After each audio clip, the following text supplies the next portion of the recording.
এর আগের ভিডিওটিতে আমি দেখিয়েছিলাম যে একটা সার্ভলেট কিভাবে তৈরি করতে হয় এই ম্যাভেন প্রজেক্টে, এবং ম্যাভেন সার্ভলেটের এপিআই যে লাইব্রেরিটা আছে সেটা আমরা কিভাবে আমরা ম্যাভেন প্রজেক্টে অ্যাড করতে পারি।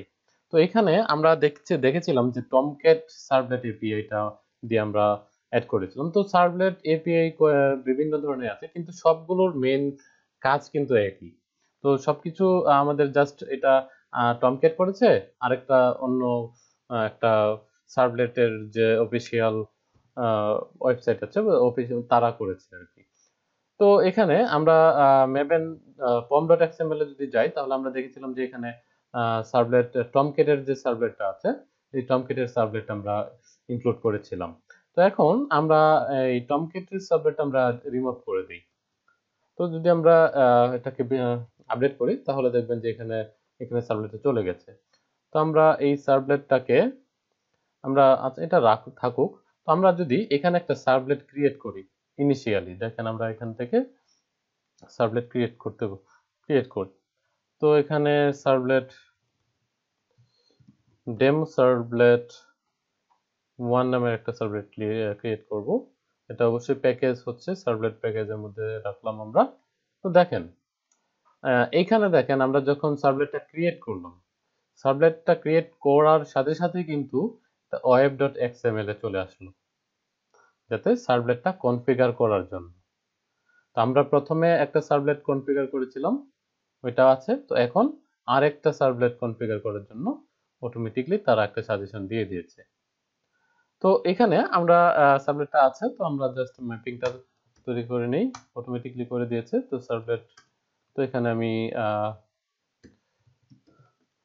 সার্ভলেট 2 হচ্ছে ইউআরএল দিয়ে দিলাম, তো আমাদের ম্যাপিং হয়ে গেল। তো এখন কথা হচ্ছে আমরা যে সার্ভলেটটা তৈরি করেছি, এই যে সার্ভলেটটা তৈরি করেছি, দেখেন এখানে কিন্তু একটা এরর দেখাচ্ছে। এররটা যদি আমরা এখানে মাউস কার্সরটা রাখি এবং এখানে দেখেন একটা লাল বাতি দেখা যাচ্ছে। তো লাল বাতিতে ক্লিক করলে আমরা দেখেন অ্যাড ম্যাভেন ডিপেন্ডেন্সি, এখানে যদি আমরা ক্লিক করি, তাহলে দেখবেন যে এখানে কতগুলো অপশন চলে আসলো। তো আমরা এখানে দেখেন আমাদের যে Java x dot servlet dot API, এগুলো আমরা ভার্সন হচ্ছে 9.0.40। এটাতে যদি আমরা ক্লিক করি, তাহলে ওকে দেই, অ্যাড দেই, তাহলে দেখবেন যে এখানে এই অপশনটা চলে আসছে। অর্থাৎ আমরা পম ডট এক্সএমএল এ যদি যাই, তাহলে দেখেন পম ডট এক্সএমএল এ যাই, তাহলে দেখেন যে এই ডিপেন্ডেন্সিটা এখানে অ্যাড হয়ে গেছে।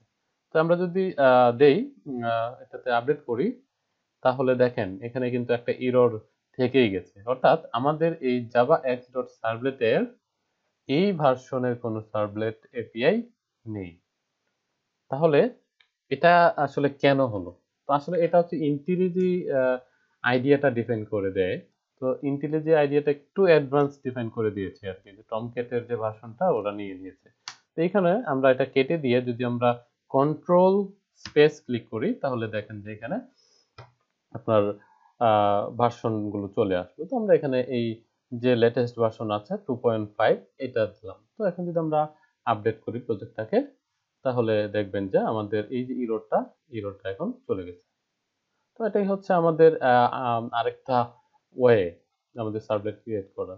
তো এখন যদি আমরা আরো সার্ভলেট ক্রিয়েট করতে চাই, তাহলে দেখবেন যে এখন আর কোনো ইরর থাকবে না এখানে। ওকে, তো আমরা এখানে সার্ভলেট 3 নামের একটা সার্ভলেট ক্রিয়েট করি, তো অটোমেটিকলি সে web.xml এ চলে যায়। বাট আমরা যখন ওই টমক্যাট দিয়ে টমক্যাট সার্ভলেট অ্যাড করছিলাম, তখন কিন্তু এই web.xml এ কনফিগার হচ্ছিল না। এর আরেকটা রিজন আছে, সেটা আমিও পরের ভিডিওগুলোতে দেখাবো, কোন একটা ভিডিওতে দেখাবো। দেখেন এখানে নাম লেখা আছে। তো আমরা যদি ম্যাপিং করে জাস্ট এখানে সার্ভলেট 3 দিয়ে দিব এবং সার্ভলেট 3 নামের ইউআরএল দিয়ে দিলাম।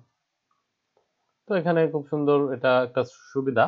তো দেখেন আমরা এখন এই যে ম্যাভেন ডিপেন্ডেন্সি এগুলো ইউজ করছি কেন। তো দেখেন আপনি যদি এই প্রজেক্টটা আপনি তৈরি করে আপনি অন্য একজনের কাছে দিয়ে দিচ্ছেন, বা আপনার ফ্রেন্ডকে দিবেন যে এই প্রজেক্টটা ও রান করবে। ও যখন আপনার ফ্রেন্ড যখন এই প্রজেক্টটা রান করবে, তখন কিন্তু এই যে এক্সটার্নাল যে লাইব্রেরি গুলো আছে অ্যাড হচ্ছে, এখানে যে এক্সটার্নাল লাইব্রেরি গুলো অ্যাড হচ্ছে, এই এক্সটার্নাল লাইব্রেরি গুলো তখন আর তার কাছে থাকবে না যদি সেটা ম্যাভেন প্রজেক্ট না হয়। তো কাস্টমলি এই এই যে লাইব্রেরি গুলো আছে সেই লাইব্রেরি গুলো তার অ্যাড করে নিতে হবে। কিন্তু যদি ম্যাভেন প্রজেক্ট হয় এটা, তাহলে ম্যাভেন প্রজেক্টে কি করবে, যে ডিপেন্ডেন্সি গুলো চেক করবে। যখনই প্রজেক্টটা ইনক্লুড সে রান করবে, তখন এই ডিপেন্ডেন্সি গুলো চেক করবে, এবং ডিপেন্ডেন্সিতে যে ডিপেন্ডেন্সি গুলো সে পাবে, সেই ডিপেন্ডেন্সির যে পার্সপেক্টিভে ম্যাভেন অটোমেটিকলি ডাউনলোড করে। হ্যাঁ, এটা অবশ্যই ম্যান্ডেটরি যে আপনার ইন্টারনেট কানেকশন থাকতেই হবে।